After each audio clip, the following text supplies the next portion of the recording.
Hello again, I am Blunt. This is Minecraft again. Made a video about Minecraft yesterday. First thing I've done with Minecraft in like 3-4 years or something. I haven't played myself regularly in a very long time. Kind of bounced off it. Played for years and years and years and streamed it for years and years and years. But finally got bored with it and moved on to other games. I've been thinking about maybe coming back recently, and when I heard about the Vibrant Visuals update, I thought, well, that might be an interesting window to pop my nose back in and see what's up. But there's some stuff I really didn't like about the Vibrant Visuals update, and one of the things I was talking about, let's come down to the ground here so I can show you, is the shadows. The shadows look like garbage. Just really, really distracting. A lot of people really misunderstood what I was talking about when I said the shadows look like shit in yesterday's video. So, just some people, for some reason, are under the impression that I think this is an accident. They're like, yeah, I mean, don't you understand that they're like that deliberately, because they're pixely shadows to fit in with the pixely textures on the ground. I'm like, yeah, man, I know. Did you think I thought a coder face rolled on the keyboard, accidentally made a change to the code, looked up, saw the shadows looking like this, and went, oh, fuck it, I can't be bothered fixing it? Of course they're deliberate. I understand why they're like that. It doesn't mean they don't look like shit, because look at them. They're all jittery and really, really distracting. And that is immersion breaking to me, even if it does fit within the texture, the pixels and everything. I understand perfectly why that decision was made. I think it was a stupid decision, made for bad reasons, and the result is a distracting, flickering, awful-looking shadow. I really struggle to understand why some people thought that I didn't understand why the shadow was like it is. Idiots. Absolute idiots. But anyway, so, like I said, I've been thinking about popping back into the game, see what's about on the stream this weekend, or streams this weekend, depending on how it goes. And because I find the shadows and the reflections, which are equally horrible, low resolution, can I show you the shadows on the... No, I can't show you them on the iron blocks in this default texture pack. Just more of those awful shadows. Hang on a sec, I'm in creative mode. Let's try some glass. Can I show the... No, can't, no reflections on the glass. Okay, whatever. But the reflections were awful, low resolution as well. Which made no sense, because the reflections should have been reflecting the exact pixel count of the textures anyway. Why are the reflections lower pixel counts than the low pixel counts of the... See, nothing makes sense.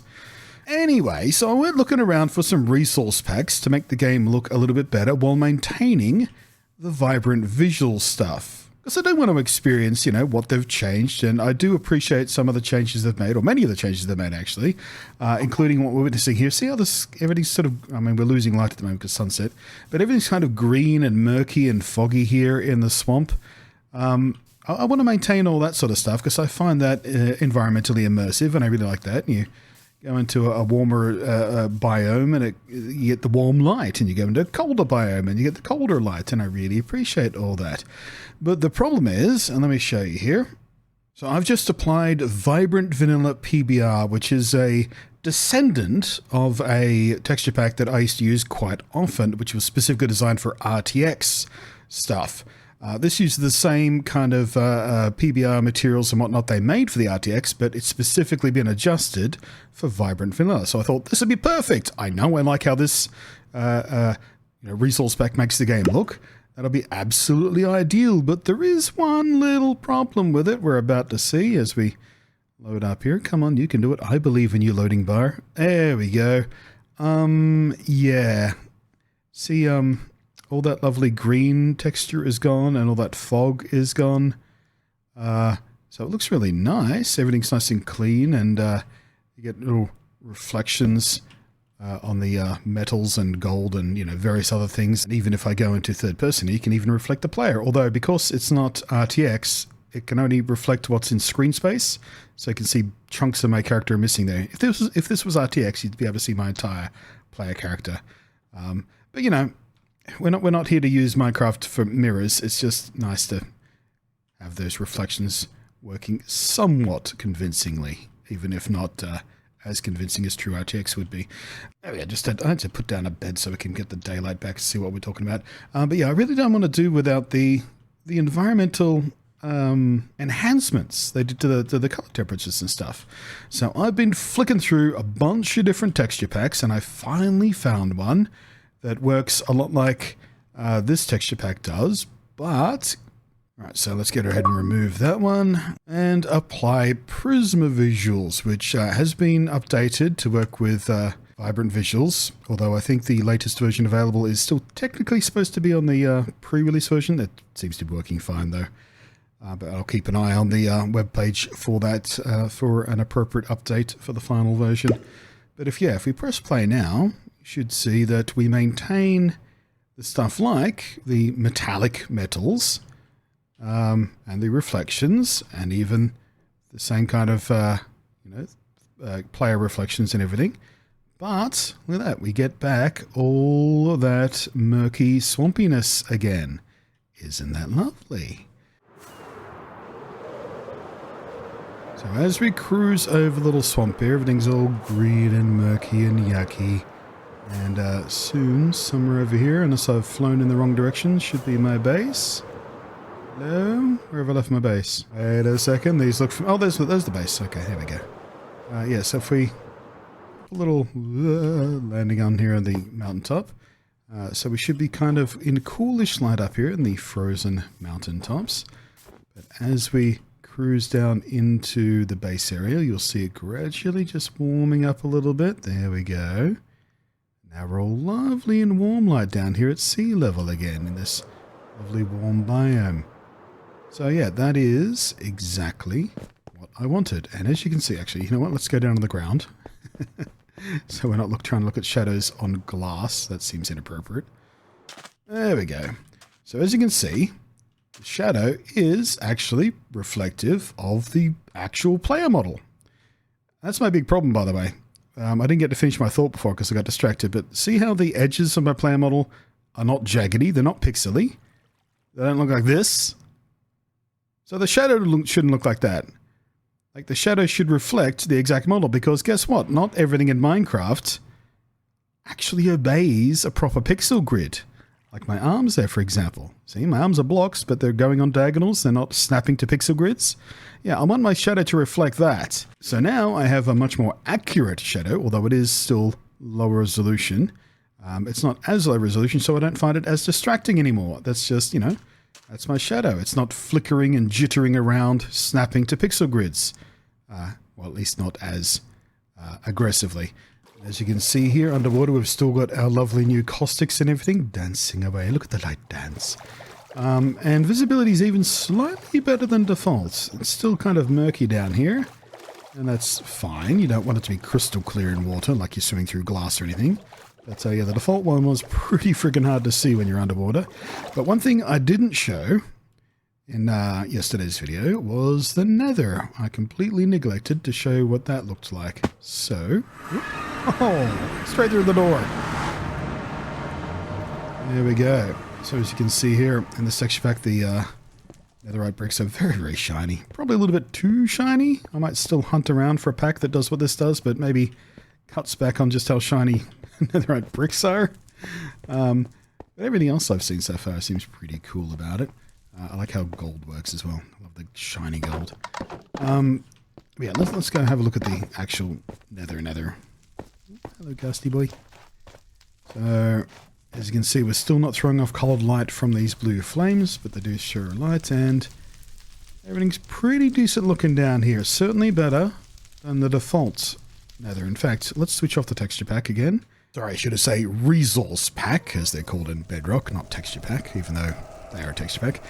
Yeah, this is the default vibrant visuals nether, as you can see.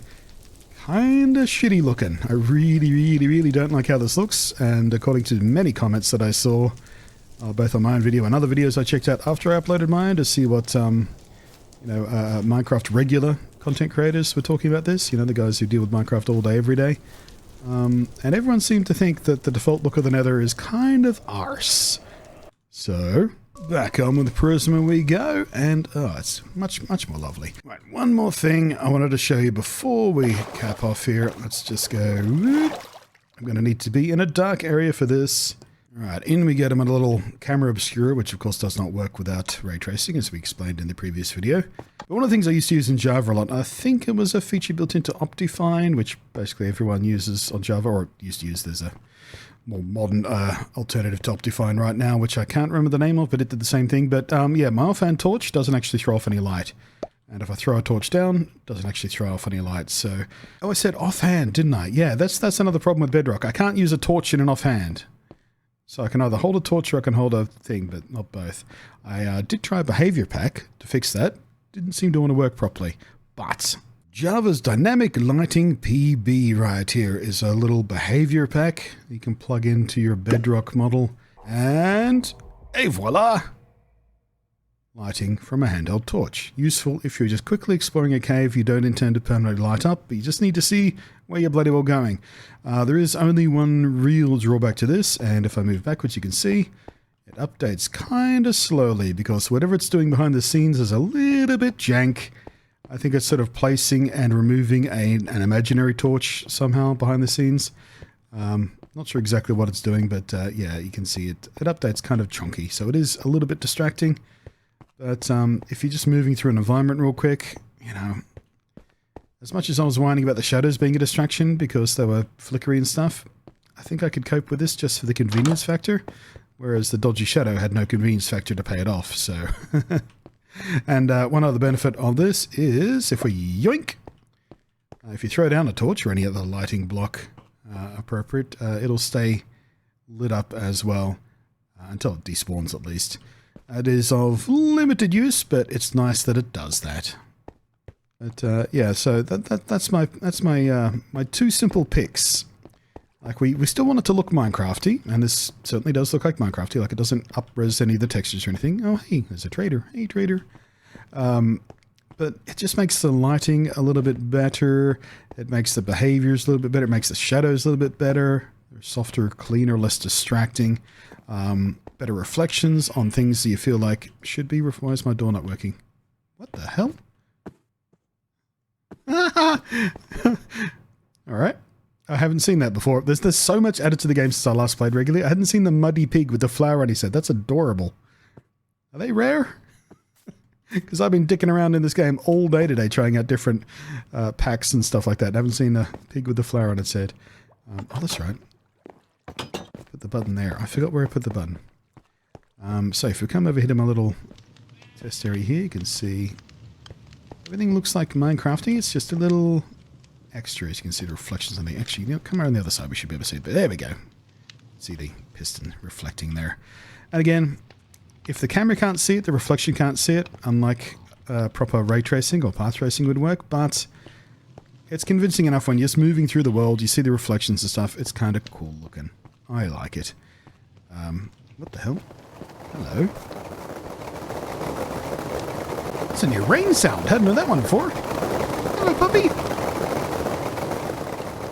And I've got so many new things to experience. Is that a round sound? What is that sound? Why is it only here? Is the dog making that sound?